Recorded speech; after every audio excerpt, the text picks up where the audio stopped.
mekanisasi pertanian. Jadi pada kesempatan ini kita akan melanjutkan perkuliahan mengenai traktor dan kapasitas kerja. Baik, kita lihat, jika kita lihat traktor ya, traktor ini diklasifikasikan menjadi dua macam, yaitu berdasarkan kegunaan dan jenis roda penggeraknya. Jadi traktor itu merupakan alat atau mesin penarik beban yang bersumber daya mekanis. Jadi traktor ini adalah pengganti tenaga manusia ataupun tenaga hewan. Ya, traktor berdasarkan kegunaannya itu dibagi beberapa macam. Yang pertama adalah general purpose tractor, ya, atau traktor yang dirancang yang sifatnya umum. Ya, jadi dayanya bisa kecil sampai besar dan kedudukan poros rodanya relatif rendah. Jadi poros roda itu tempat menyambungkannya, ya, tempat sambungan untuk implementnya. Kemudian special purpose, ya, ini untuk tujuan-tujuan yang lebih khusus, ya. Biasanya lebih mudah dirangkai dengan penambahan-penambahan implement atau alat tambahan khusus. Ya, selanjutnya ada industrial traktor, ya. Traktor yang dirancang khusus untuk keperluan industri atau kegiatan-kegiatan khusus, misalnya kegiatan pembangunan. Ya, traktor ini ukuran roda depan dan roda belakangnya itu hampir sama dan bergardan ya, atau bergandan, bukan bergardan ganda. Karena ukuran rodanya hampir sama, maka kemampuan tariknya lebih besar daripada yang rodanya besar dan kecil. Kemudian selanjutnya plantation traktor, ya. Plantation dirancang untuk digunakan mudah dan aman pada lahan yang banyak tanaman. Jadi plantation ini biasanya digunakan di perkebunan-perkebunan, ya. Beberapa ada berdaya besar dan berdaya kecil. Kemudian biasanya ada implement tambahan khusus, ya. Biasanya ada menggunakan atap, ya. Bahkan beberapa itu ada yang menggunakan AC, ya, karena tempat lahan yang luas panas, ya. Dia menggunakan pelindung atap kemudian ditutup dengan menggunakan AC. Kemudian ada garden tractor, ya.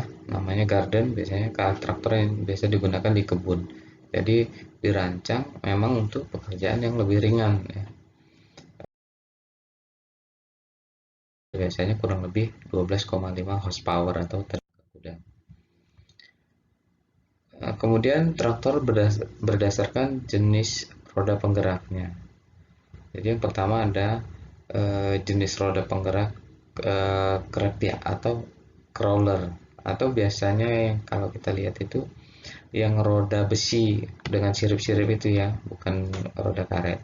Nanti kalau roda karet kita lihat ada lagi. Jadi yang roda crawler atau besi tadi ini mempunyai tekanan ke tanah itu kecil, ya, lebih kecil dibandingkan dengan roda-roda yang lain. Jadi memang dia untuk tujuan-tujuan khusus, ya, biasanya untuk yang tanahnya lebih lembek atau lebih mudah, tekanannya lebih kecil, ya. Jadi ini untuk standar crawler ini mempunyai tekanan 0,8 kg per cm persegi. Kemudian ada low ground pressure, ini lebih kecil lagi, ya, 0,6 kg per cm. Selanjutnya ada swamp crawler tractor, ya. Ini biasa digunakan di rawa, ya, namanya swamp. Dia tekanannya hanya 0,5 kg per cm persegi. Kemudian ada lagi lebih ringan lagi, ya, tekanannya lebih kecil. Itu ada extra swamp crawler tractor, ya. Ini biasanya digunakan untuk tanah yang sangat lembek atau sangat basah. Selanjutnya ada special application crawler, ya. Namanya spesial, jadi ini digunakan untuk khusus. Biasanya ada beberapa untuk menarik peralatan-peralatan pertanian. Ya, yang selanjutnya ini yang tipe roda karet atau traktor dengan roda ban karet. Nah, ini yang pertama ada single axle ya, traktor yang mempunyai satu poros ya, single axle ya, satu poros dengan dua roda ya. Sering disebut dengan traktor tangan biasanya. Ya, dayanya 12,5 horsepower. Ya, selanjutnya ada yang double axle ya. Ini terbagi menjadi beberapa bagian. Yang pertama itu ada tricycle tractor atau traktor roda 3. Kemudian yang kedua adalah four wheel tractor, ada traktor roda 4. Ya, kegunaan dan eh, kebutuhannya bisa dilihat nanti, bisa dibaca saja. Kemudian selanjutnya macam-macam traktor pertanian. Jadi traktor pertanian dapat dibedakan menjadi 3 jenis ya. Kalau kalau ini jenisnya yang traktor besar, ini horsepowernya 20 sampai 120 horsepower. Kemudian ada traktor mini ya, yang dayanya 12,5 horsepower sampai dengan 20 horsepower. Selanjutnya traktor tangan ya. Traktor tangan ini merupakan traktor pertanian yang hanya mempunyai sebuah poros dengan roda 2 ya. Jadi yang tadi single axle tadi termasuk di traktor tangan ya. Ini untuk dayanya kurang lebih 6 sampai dengan 10 horsepower. Nah, ini merupakan gambar rangkaian sederhana dari traktor tangan ya. Jadi kalau kita lihat ini bagian-bagiannya ya, ada dari nomor 1, nomor 2, nomor 3 ya. Nanti bisa kita lihat bagiannya apa saja. Nah, ini ada motor penggerak, ada tuas belok kanan kiri, tangkai, kemudian ada gigi transmisi. Selanjutnya bagian-bagian pada traktor tangan, eh, ini yang biasa kita lihat ya, eh, dengan satu poros dengan dua roda ya. Ini ada nomor 1 ada as rodanya, ada pelindung samping sampai dengan gantungan pisau rotarinya. Ini untuk sisi bagian sebelah kanan dari traktor. Kemudian selanjutnya ada bagian sebelah kirinya, ini dari traktor tadi ya. Ini ada kotak rantai pembantu, puli, kemudian mesin, ada belt. Nah, di sini ada rangkaian tambahan khusus nomor 31 itu kalau kita lihat mulai dari 29, 30, 31 ya. Nanti coba kita lihat ini. Nah, ini ya. Kalau kita lihat di sini, ini adalah implement tambahan dari traktornya. Di sini ada ridger ini ya, kurang lebih ada ridgernya ini atau alat pencacahnya. Jadi traktor ini menggunakan implement tambahan untuk menghaluskan pengolahan tanah ya. Jadi setelah diolah tanah bajak, kemudian dihaluskan dengan implement ridger ini. Jadi begitu ya, kurang lebih. Ya, selanjutnya adalah peralatan-peralatan tambahan yang ada di traktor ya. Jadi traktor ini mempunyai beberapa perbedaan dengan mobil ya, dari alat-alat tambahan yang ada di traktor itu sendiri. Nah, ini adalah beberapa alat tambahan dari pengunci diferensial, final drive, power take off atau PTO, hidrolis, kemudian double brake. Kemudian ini yang jelas ya, ada tapak roda khusus. Mungkin kalau mobil hanya ban karet, kalau traktor bisa menggunakan crawler tadi. Nah, jadi ini adalah penjelasan dari beberapa bagian-bagian yang ada di traktor, dari pengunci diferensial ya. Ini nanti bisa dibaca juga di materi yang saya share juga nanti untuk PDF-nya. Ini berfungsi merubah sudut putaran mesin menjadi 90 derajat. Kemudian diperlukan untuk membebaskan traktor dari slip ya. Nah, ini ada dua macam penguncinya, ada yang mekanik, ada yang hidrolis. Kemudian final drive ini mereduksi atau mengurangi lebih lanjut putaran poros roda. Kemudian power take off, ya, tempat pengambilan daya. Jadi power ya, daya atau kekuatannya untuk mengambil take off ya. Kalau pesawat itu take off untuk merupakan keluaran daya dari mesin traktor yang berupa putaran menggerakkan peralatan lain. Kemudian ada sistem hidrolis ya. Ini sistem hidrolis biasanya digunakan di beberapa menggunakan sistem aliran fluida, misalnya pada minyak-minyak pelupas oli atau pada sambungan. Biasanya untuk sambungan itu ada yang menggunakan hidrolis juga. Nah, ini kemudian sistem gandeng ya. Nah, ini sistem penggandengan alat dan mesin pertanian terdiri dua macam ya. Ini ada yang satu titik, kemudian ada yang sistem penggandengan 3 titik ya, menggunakan 3 titik penggandengan, 2 titik penggandengan bawah, dan 1 titik penggandengan atas atau top link. Sistem ini dilengkapi dengan hidrolis ya. Jadi sambungan tadi ya, kalau di traktor ada hidrolis bisa untuk rem, kemudian ada untuk di sambungannya juga. Kemudian ada gas ganda, ini sering digunakan untuk medan-medan yang memang tidak rata ya, jadi memerlukan tambahan khusus menggunakan gas yang lebih stabil biasanya traktor. Kemudian traktornya dilengkapi dengan gas tangan dan kaki. Kemudian ada double brake atau rem ganda ya, ini sudah jelas ya bahwa remnya terbagi menjadi dua bagian. Kemudian penyetelan jarak antar roda atau wheel gauge ya, ini jarak antara roda kanan dan kiri yang tidak bisa diubah untuk sesuai kebutuhan. Misalnya mau membuat jalur atau row di perkebunan singkong atau perkebunan tebu, ini bisa diatur. Kemudian ini balas atau pemberat yang dipasang di bagian depan traktor ya.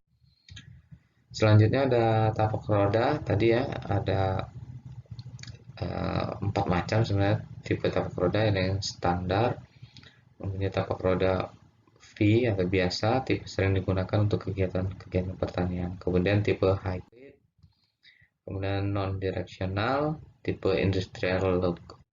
Nah, itu tadi tipe-tipe rodanya. Kemudian selanjutnya setelah kita mempelajari traktor, kita lihat perhitungan atau kapasitas kerja pengolahan tanah. Jadi ya, karena kita kaitan dengan pertanian dan pengolahan tanah, kita melihat kapasitas kerja pada pengolahan tanah ya. Nah, kita lihat bahwa kapasitas kerja itu sendiri adalah kemampuan kerja suatu alat atau mesin untuk memperbaiki hasil. Nah, ini adalah satuannya ya. Kalau kita lihat satuannya hektar, kilogram, atau liter per satuan waktu. Jadi namanya kapasitas kerja ini ya, kapasitas kerja adalah dibagi per satuan waktu ya, baik dia hektar, kilogram, liter. Misalnya mengolah tanah berapa hektar membutuhkan waktu berapa lama, berapa jam atau berapa hari. Bisa juga misalnya alat penggiling ya. Kalau alat penggiling berarti kan satuannya bisa kilogram, kilogram atau liter. Nah, ini nanti satuan waktunya berapa. Nah, itu untuk kapasitas kerja tadi. Untuk kapasitas kerja itu sendiri adalah berapa hektar kemampuan suatu alat dalam mengolah tanah. Ini karena satuannya hektar ya, untuk mengolah tanah per. Selanjutnya, kapasitas kerja suatu alat pengolahan tanah dipengaruhi oleh beberapa faktor ya. Ini faktor-faktor yang mempengaruhi kapasitas kerja pengolahan tanah. Yang ini adalah ukuran dan petakan, kemudian ada topografi wilayah, ada keadaan traktornya, ada keadaan vegetasinya, kemudian keadaan tanah, tingkat keterampilan operator, sampai ke pola pengolahan tanahnya. Nah, nanti bagaimana dia melakukan pengolahan tanah, misalnya dibuat spiral, tepi, tengah, alfa, kemudian membuat row, membuat double row ya, itu tergantung dari pengolahan tanah. Nah, ini adalah ukuran dan bentuk petakan. Jadi yang mempengaruhi tadi kapasitas kerja misalnya adalah ukuran dan bentuk petakan ya. Jadi ukuran yang sempit tentunya akan mempersulit beloknya hewan penarik ataupun traktor atau mesin ya, sehingga efisiensi kerja atau kapasitas kerjanya lebih rendah. Jadi kalau petakannya lebih besar tentunya lebih gampang dia untuk operasionalnya atau mengoperasikannya, jalan tinggal lurus, bajak, balik gitu ya, lebih gampang dibandingkan dengan luas lahan yang kecil. Kemudian topografi wilayah, jadi topografi ini kaitannya dengan keadaan permukaan wilayah atau keadaan tanahnya, ya, bentuknya, mukanya, permukaannya bagaimana, misalnya ada yang datar atau berbukit atau bergelombang, ya. Jadi ini tentunya mempengaruhi kapasitas kerja dari alat pengolahan tanah tadi. Nah, ini contohnya adalah gambar lereng yang miring, ya. Jadi untuk bisa melakukan pengolahan tanah itu biasanya dibuat teras-teras dulu, ya. Ini buat teras seperti ini, kemudian di sini ada teras lagi, ya. Jadi butuh waktu yang lama membuat teras dulu, baru dia mengolah tanahnya.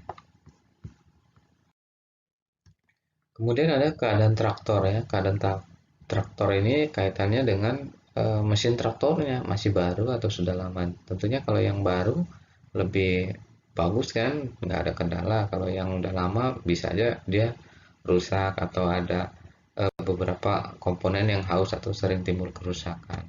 Selanjutnya ada keadaan vegetasi. Nah, untuk keadaan vegetasi tentunya sangat berpengaruh pada pengolahan tanahnya, kapasitas kerjanya, waktunya, ya. Misalnya pada lahan yang ditumbuhi dengan semak atau alang-alang, mungkin kemacetan akibat penggumpalan, ya. Jadi gulma atau semak atau alang-alang itu menjadi nyangkut, ya, tersangkut pada alatnya, alat bajaknya atau alat garunya gitu, ya, atau alat untuk membajaknya. Kemudian misalnya ada lagi yang lahan dengan bekas-bekas tunggul atau bekas sisa pohon. Nah, itu tentunya sangat menurunkan kapasitas kerja, ya, karena dia harus membersihkan lahan-lahannya dari sisa-sisa tanaman yang ada atau tunggul-tunggul tadi, ya. Kemudian ada keadaan tanah, ya. Jadi keadaan tanah meliputi sifat-sifat fisik tanah. Jadi tanah yang basah, tanah yang kering, berlempung, berliat atau keras itu tentu berpengaruh pada kapasitas kerjanya. Misalnya tanah yang mengandung liat tinggi atau lengket biasanya, ya, atau lempung, ya. Jadi pada sawah itu biasanya lebih lengket sehingga membutuhkan waktu yang lebih lama untuk pengolahan tanah. Kemudian ini ada tingkat keterampilan operator, tentu, ya, yang sudah biasa pegang eh, alat pengolahan tanah tentunya lebih gampang, lebih mudah dibandingkan yang belum pernah menggunakan. Kemudian ada pengolahan tanahnya, polanya ini erat hubungannya dengan waktu, pasti, ya, karena bagaimana dia akan membuat pola pengolahan tanahnya seperti yang saya jelaskan sebelumnya tadi, ya. Misalnya dia harus membuat galian atau row untuk menanam tebu atau membuat row untuk menanam singkong. Jadi setelah pengolahan tanah, membuat bedengan atau membuat row lagi tentu membutuhkan waktu yang lebih. Kemudian ini ada beberapa tabel kapasitas kerja, ya. Ini contohnya misalnya tenaga penggeraknya atau penariknya, kemudian dayanya, jenis alatnya, kapasitas kerja, kemudian keadaan tanah yang akan diolah atau jumlah pembajakannya. Ya, misalnya ini contoh adalah manusia laki-laki atau pria itu horsepower-nya kurang lebih 0,05. Alat yang digunakan cangkul, untuk kapasitas kerjanya kurang lebih sekitar 0,5 hektar per musim, ya. Jadi kecil banget kalau dibandingkan dengan yang lainnya. Coba kita bandingkan dengan misalnya ini traktor tangan 2 roda, ya. Ini yang single axle dengan roda 2, ya. Ini misalnya contohnya horsepower-nya 5 sampai 9. Nah, ini bisa jenis alatnya macam-macam, bisa singkal, rotari, kemudian bajak singkal untuk tanah kering, ya. Ini rotari. Nah, ini untuk keadaan tanahnya juga akan mempengaruhi kapasitas kerjanya. Misalnya tanah sawah 2 kali bajak ini hanya 0,005 horsepower jam per horsepower. Kemudian untuk yang 2 kali bajak dengan bajak rotari ini 0,007. Kemudian yang tanah kering untuk bajak singkal ya, ini tanah kering bajak singkal, tanah kering yang 2 kali olah dengan bajak singkal ini kurang lebih 0,04 ya. Jadi berbeda-beda setiap alat dan keadaannya tentu mempengaruhi kapasitas kerjanya. Jadi ini adalah tabel ya, nanti saya nggak mungkin nyuruh untuk ngapal ya. Kalaupun ada soal untuk ujian mungkin saya tampilkan tabelnya juga untuk memudahkan ya. Nah, selanjutnya ini adalah contoh ya, contoh ini misalnya dengan menggunakan angka kapasitas kerja hektar jam per horsepower dapat ditentukan kapasitas kerja dari suatu traktor yang diketahui tenaga mesinnya. Contohnya ini ya. Misalkan satu unit traktor ya, tenaga mesinnya 9 horsepower ya. Bajaknya rotari ya. Jadi traktor dengan daya 9 horsepower dengan menggunakan bajak rotari jika traktor ini mengolah tanah kering sebanyak 2 kali ya. Tanah kering ya, ini tanah kering sebanyak 2 kali bajak, maka kapasitas kerja hektar per jamnya berapa ya? Nanti coba kita lihat ya cara menghitungnya. Jadi kita perhatikan lagi, ini ada traktor tangan ya, kuncinya ya 9 horsepower rotari ya 2 kali bajak ya. Nah, ini kunci-kuncinya. Nanti kita lihat, misalnya kita kembali ke sini. Nah, ini ya. 9 horsepower ya. Ini 9 dikali ini kapasitas kerjanya 0,006 ya. Kalau kita lihat tabel yang sebelumnya untuk bajak rotari ya, untuk bajak rotari yang ini, untuk bajak rotari mengolah tanah kering sebanyak 2 kali itu angkanya adalah 0,06. Sudah, langsung kita kalikan saja. Ini hasilnya kita dapat kapasitas kerjanya adalah 0,054 hektar per jam gitu ya. Jadi begitu untuk cara menghitungnya, saya kira sangat mudah, tinggal dikalikan saja. Ini beberapa contoh kapasitas kerja dari alat mesin pertanian ya.